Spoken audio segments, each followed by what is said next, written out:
हो नहीं। हाँ दादी, अब हम इतने छोटे नहीं है जो आपकी इन जलेबी जैसी बातों में आ जाएंगे। ये सुनकर खाने की टेबल पर बैठे हुए सब लोग हंसने लगते हैं। अच्छा बेटा, अब अगर तू इतना बड़ा हो गया है तो तू हमें कब से ये बटर पनीर मसाला और शाही कोफ्ता खिला रहा है? क्योंकि ऐसा कहा जाता है कि अगर बेटे के पैर में माँ बाप का जूता सेट हो जाए तो वो बराबर का हो जाता है। क्या पापा आप भी।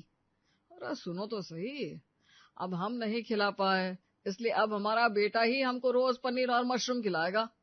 ये सुनकर रिया जोर जोर से हंसने लगती है और अर्पित का मुंह फूल जाता है।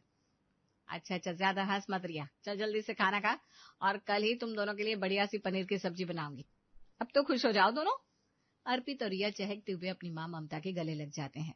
ममता, जो कि सिर्फ नाम से ही ममता नहीं थी, उसकी हर एक बात में उसकी ममता झलकती थी। फिर एक दिन सब साथ में बैठकर टीवी देख रहे थे तभी, अच्छा सुनो पापा, अब आपको कुछ याद है अभी कि नहीं? क्या रिया बेटा? अरे आपकी सिल्वर जुबली एनिवर्सरी आने वाली है। अरे हाँ, ये तो मैं भूल ही गई। इस बार की राजू की शादी के 25 साल पूरे हो जाएंगे।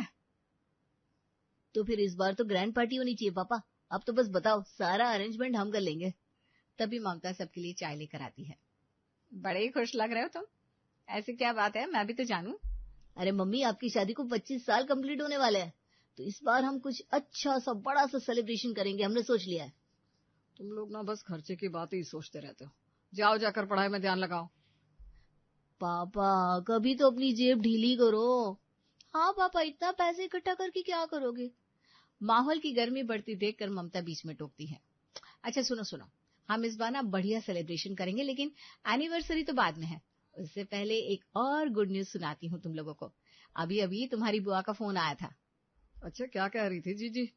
कह रही थी कि रोहन का रिश्ता पक्का हो गया है और शादी भी ज्यादा लेट नहीं करेंगे, क्योंकि मार्च से तो गर्मी पड़नी शुरू हो जाती है। अच्छा, फिर तो शादी जनवरी या फरवरी में होगी। हाँ देखो कब निकलती है, जीजी जल्दी ही फोन करके बताएंगी। अरे वाह, रोहन भैया की शादी। मम्मी मैं पहले से कह दे रही हूँ, इस बार मुझे बढ़िया सा लहंगा चाहिए और मैं चांदनी चौक से ही लूंगी। रिया, अभी पिछले साल ही तुम्हारी मौसी की बेटी की शादी में तुमको कितनी बढ़िया ड्रेस दिलाई थी। पापा वो ड्रेस मैं 3 बार पहन चुकी हूँ और कितनी बार रील बनाऊंगी मैं उसी पर। लो जी, कर लो इनसे बात।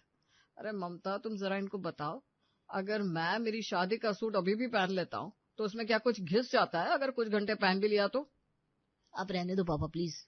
इतना कहकर अर्पित और रिया वहां से नाराज होकर चले जाते हैं और राजेश जी मुस्कुराने लगते हैं।